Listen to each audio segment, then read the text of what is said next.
Arrumando minha franja. Oi, segundo ano, tudo bem? Hoje a gente vai continuar falando de cinética com essa videoaula aqui que eu preparei para vocês. Mas hoje a gente vai falar não do que influencia a velocidade da reação. A gente já sabe isso. A gente já sabe que esquentou, acelera, picou, acelera, concentrou, acelera. A gente viu a teoria das colisões, né? Quanto maior o choque, maior a velocidade. E a gente também viu o catalisador, que é uma substância que a gente põe ali, ela não participa, mas ela promove o choque, melhora as relações entre as substâncias e facilita a formação do produto. A gente viu isso. O que eu quero mostrar hoje para vocês é a lei da ação das massas, ou seja, a lei das velocidades. Como é que a gente resolve numa reação química? Quais são os reagentes que mais contribuem para a velocidade da reação aumentar? Se a velocidade depende da concentração dos reagentes, algum reagente a gente pode pôr a mais ou a menos e mexer diferentemente nessa velocidade. Por exemplo, se eu descobrir por experimentos que um reagente, o fato de eu colocar reagente, um determinado reagente na reação, não interfere na velocidade, eu não preciso gastar com aquele reagente. Então, se eu entender que no metabolismo, no processo, no mecanismo de formação do produto, um reagente interfere mais na velocidade, é aquele que eu vou aumentar para poder ter maior velocidade na minha reação. Então, hoje a gente vai quantizar, vai ser assim. A gente sabe que a velocidade depende de fatores: temperatura, concentração dos reagentes, superfície de contato. Então, a gente vai estabelecer uma lei, a lei da velocidade ou a equação da velocidade, que é essa lei de ação das massas. Olhe nessa reação genérica. Olha como é fácil a gente entender isso. Se eu tenho dois reagentes, A e B, formando produtos C e D. Eu já vi que produto para mim não importa, porque quem vai se chocar é o reagente. Eu posso pensar matematicamente numa expressão. Como é que vai ser essa expressão? A velocidade vai ser igual a uma constante que vai depender, ó, a velocidade depende de uma constante e também depende da concentração de A e da concentração de B. A gente viu isso na teoria. Ó, mexi na concentração, aumentei a concentração de A, aumentei a concentração de B, aumentei a velocidade. Ah, Rosana, e esse K e essa constante? São os outros fatores, né? Ó, a temperatura, a superfície de contato, tudo isso aqui gera uma constante. Eu não mexo. Então, ó, deixo a superfície de contato igual, compro os meus reagentes sempre da mesma forma, sempre em pó, sempre em gás, sempre. Vou mexer a temperatura, deixo constante. Vou trabalhar com a minha reação a 25 graus. Então, o que eu posso variar na minha reação? A concentração dos meus reagentes. Então, o jeitão da lei é esse, ó. Velocidade igual a uma constante numérica, empírica, que vai multiplicar a concentração. Concentração, se a gente coloca entre colchete aqui, a gente já viu isso aqui, ó, é mol por litro, tá? De um reagente vezes o outro reagente. Só que agora aparece uma novidade. Esse X e esse Y. Percebam. O reagente A é elevado a uma constante X. O reagente B é elevado a uma constante Y. O que significa essas constantes? É a ordem de cada reagente. Então, depende só do reagente. A constante é a temperatura e os outros fatores. E esse x e esse y, que eu elevo cada um dos reagentes, é o quanto esse reagente interfere nessa velocidade. Se x for maior que y, o A interfere mais do que o B. Se o y for maior que o x, o B interfere mais do que o A. Se os dois forem iguais, o A e o B interferem da mesma forma. É assim que é o esqueleto da lei. Agora a gente vai ver como é que a gente vai aplicar isso. Então é experimental, não é? Então é o que eu vou fazer. Vou fazer vários experimentos. Experimento 1, 2, 3, 4, 5. Como é que foi o experimento 1? A concentração de A, eu coloquei 1 mol por litro. Misturei com B, B eu coloquei 1 mol por litro. Medi a velocidade, e a velocidade da reação foi de 0,2 mol por litro por segundo. Foi assim que ele caminhou. Reagiu 0,2 mol por litro a cada segundo. Aí eu fiz outro experimento. Eu quero saber quem que interfere mais. Então, eu não vou mexer nos dois, né? Se eu mexer nos dois, eu não vou saber. Então, olha o que a gente fez no segundo experimento. Eu dobrei a concentração do reagente A e mantive o B constante. O que eu entendi? Esse aumento da velocidade do experimento 1 para o experimento 2 foi responsabilidade só da concentração do A, porque foi nele que eu mudei. O B eu não mexi. Então, se a velocidade variou de 0,2 para 0,8, quem foi responsável por essa variação? Foi o reagente A. E eu vou fazendo experimentos mudando as concentrações para analisar quem teve culpa na variação da velocidade. Então, vamos ver como é que isso vai funcionar. Como é que eu vou determinar o x?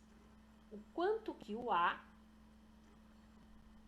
interfere na velocidade. A ordem do A. Eu vou escolher 2 experimentos onde só muda o A. Porque eu vou ter a velocidade em função do A. O B vira constante também, ó, não muda. Que experimento que a gente pode pegar? O 1, o 2 e o 3. Então, vamos escolher 2 experimentos. Ó, vamos escolher o 1 e o 2 primeiro. Quando eu pego o 1 e o experimento 2, eu tenho que a velocidade agora é função só do A elevado ao x. Ó, a matemática, ó. O K é constante, não vai variar.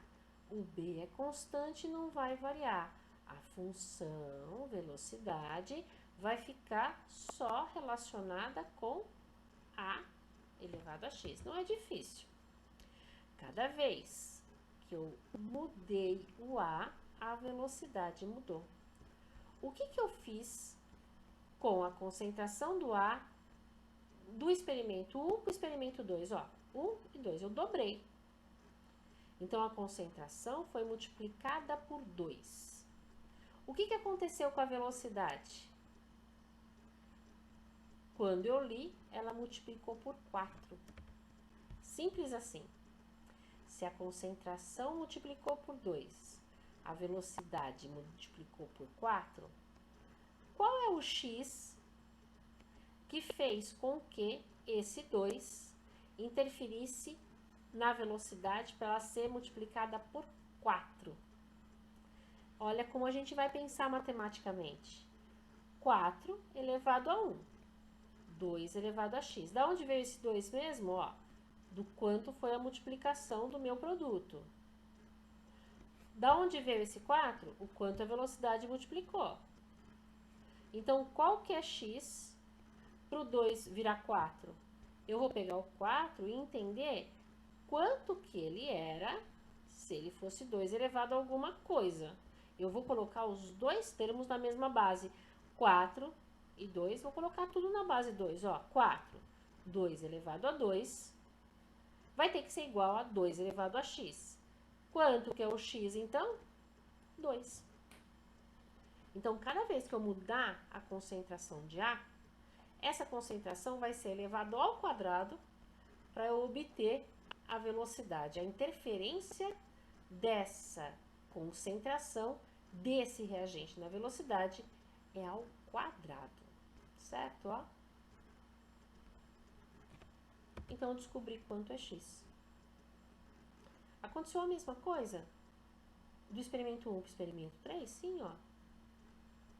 Multiplicou por 3, aqui, desculpa, não foi por 2, eu pus errado aqui. E aqui foi 9, ó, 2. Então, eu confirmei que o meu x é igual a 2. Olha o B. Como é que eu vou fazer para achar o quanto o B interfere? A ordem y do B. Eu vou fazer a mesma coisa, só que agora eu vou variar só B. E não vou variar A. Que experimento eu vou pegar para não variar A? Ó, não vario A no 1, no 3 e no 5. Vario no 1, no 3 e no 5, só o B. Então, essa variação das velocidades foi só responsabilidade do B. Olha aqui de novo, ó. Agora o K é constante e o A é constante. A velocidade fica só em função do B. Vamos descobrir o Y. Pego a velocidade, ou melhor, pego a concentração, vejo por quanto eu multipliquei. Por 2. Vou analisar o experimento 1 e o experimento 4. Ó, multipliquei por 2. No experimento 1, no experimento 4, eu multiplico por 8. Toda vez que eu dobrar a concentração de B, eu vou multiplicar por 8 a velocidade. O B interfere muito mais, né? Então, qual é a nossa ordem do B? 8 elevado a 1, velocidade. 2 elevado a y, B. Então, 2 elevado a 3, 2 elevado a y, o y vai ser igual a 3. Prontinho. Parece complicado, mas a gente pega a mão no instante. Agora, a gente conseguiu ler, ó. A velocidade dessa reação genérica depende de uma constante, o A ao quadrado, o B ao cubo. Eu entendi que é muito mais jogo eu mexer na concentração do B do que mexer na concentração do A, se eu quiser variar a velocidade dessa reação. Certo? Bom, agora que a gente fez isso, a gente vai ler isso, né? A gente vai falar assim, o X e o Y, a gente fala que é a ordem do reagente A, o Y é a ordem do reagente B, ó. Então, a gente vai falar, o A é de segunda ordem. Isso é linguagem, tá? O B é de terceira ordem. E como é que eu sei qual é a ordem geral, global da minha velocidade dessa reação? Eu somo as ordens, então a ordem da minha reação é 5.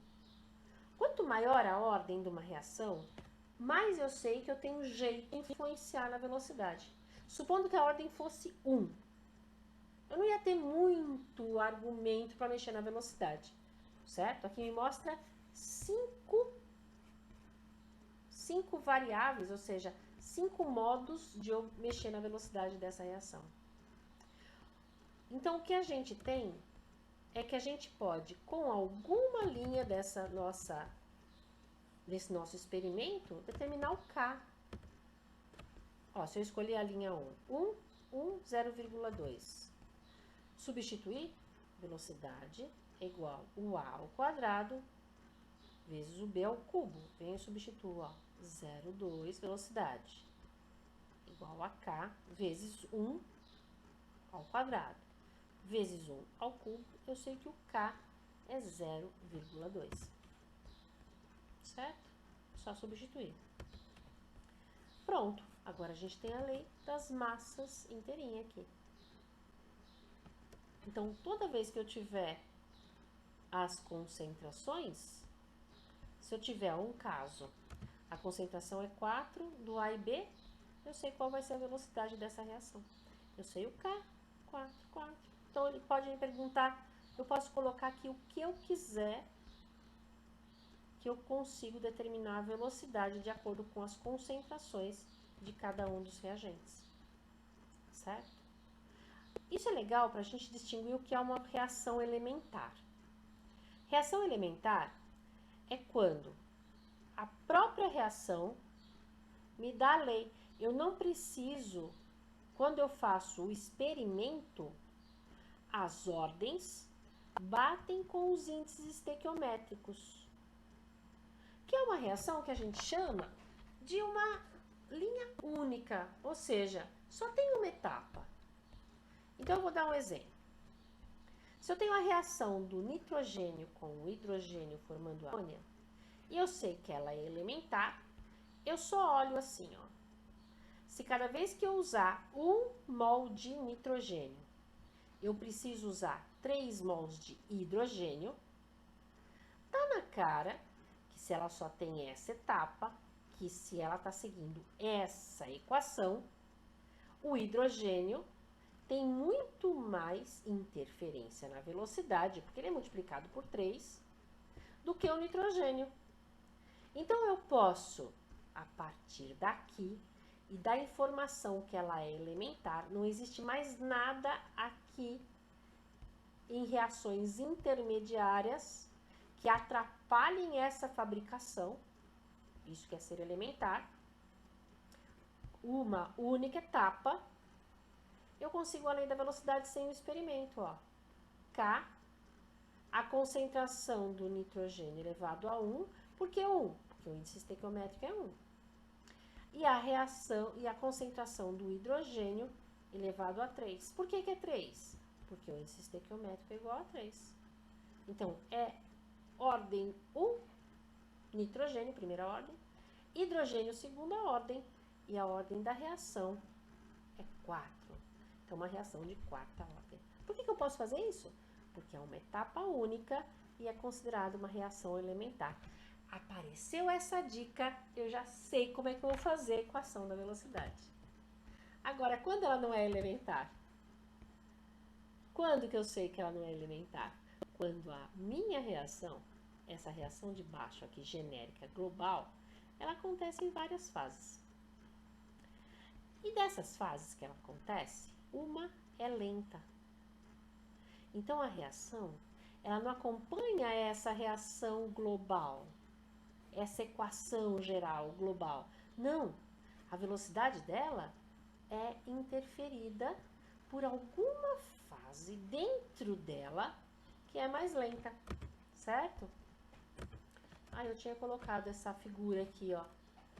Quem manda na velocidade da reação não é a global, é a fase lenta. É como se eu tivesse um congestionamento na estrada. Quem vai mandar na velocidade de eu chegar no litoral não é a velocidade da estrada, mas sim essa interferência do congestionamento. Então, a ordem, a lei da velocidade, ela não se dá pela equação geral, se dá pela fase lenta, certo? Então, qual vai ser a lei? Eu pego a fase lenta, velocidade é igual a constante vezes. Quem está na fase lenta?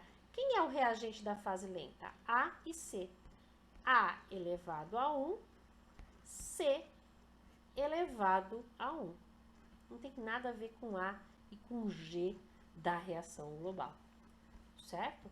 Então, a reação que não é elementar tem várias etapas e a fase lenta que vai mostrar a lei. É essa aqui que a gente tem que fazer o experimento, que a gente não vai enxergar. Tem alguma coisa que deve estar travando que experimentalmente eu sei que a velocidade vai ser interferida por aquela parte que está travando. Uma observação muito importante que a gente faz. Se eu tiver alguma substância sólida,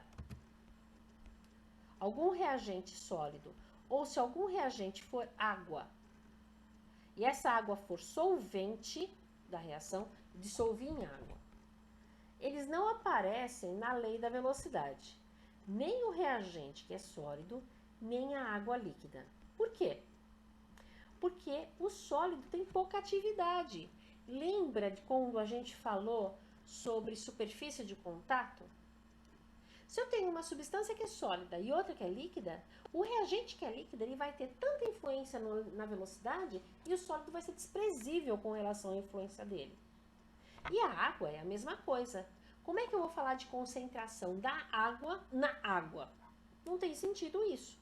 Então, lembrar sempre, reagentes no estado sólido e água no estado líquido, sendo solvente, não entram na lei da velocidade. Então, dessa lei que a gente tirou aqui, da etapa lenta, o C é sólido? Ele não entra. Então, a velocidade, a lei da velocidade dessa reação genérica vai ser a velocidade igual a K vezes a concentração de A, elevado a 1, porque o índice estequiométrico é 1. Certo? Pressão parcial pode entrar com velocidade, a gente vai ver, né? Porque concentração e pressão parcial pode ser a mesma coisa. Então, não se preocupem se ao invés de aparecer concentração, em reações com gases, apareça a pressão parcial. A gente vai fazer esse aqui na nossa aula síncrona. Esse exercício aqui, ó. Eu vou montar ele com vocês. Por enquanto é só. A gente vai esclarecendo isso é com prática, a gente vai pegando, a gente vai esclarecendo esses pontos, tá? Espero que tenha ajudado vocês. Beijo, gente!